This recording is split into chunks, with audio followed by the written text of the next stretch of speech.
Hello everyone, তো চলে আসলাম আরেকটা মিনি ব্লগ নিয়ে। সকালবেলা এখানে আমি ও মা তিনজনে মিলে রিভিকে ডক্টর কাছে নিয়ে যাচ্ছি তিনসুকিয়া, কারণ রিভির একটু কনস্টিপেশনের প্রবলেম হতেছিল। যদিও বা আমি ডক্টরকে আগে ফোন করে মেডিসিনের নাম নিয়েছিলাম, বা সেটাও কম ছিল না, যার জন্য এখানে নিয়ে আসলাম। ডক্টর রূপম পাল অনেক ছোটোর থেকে রিভি যখন 22 ডেজের ছিল তখন থেকে আমি এই ডক্টরকেই দেখাই।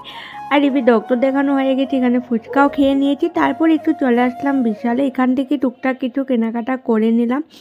আর লাঞ্চটা আজকে আমরা বাইরে করিনি, এর মিডিলে আমরা চা আর কিছু একটা খেয়ে নিয়েছিলাম। বাট রিভিরও লাঞ্চের সময় হয়ে গিয়েছিল, যার জন্য আমরা জলদি বাড়ি চলে এসেছি। আর এখানে দেখো অনেক কিছুই আজকে শপিং করে নিলাম। তারপর এখানে যেহেতু লাঞ্চ করিনি, রুটি বানিয়েছিলাম সবার জন্য, তো এখন সেটা খেয়ে নেব। এর মিডিলে আর ব্লগ করা হয়নি, ডিনার আমার কমপ্লিট। তো এখন শুয়ে পড়বো রিভিকে ওষুধটা খাইয়ে। তো ঠিক আছে, চলো ব্লগটা এই অবধি।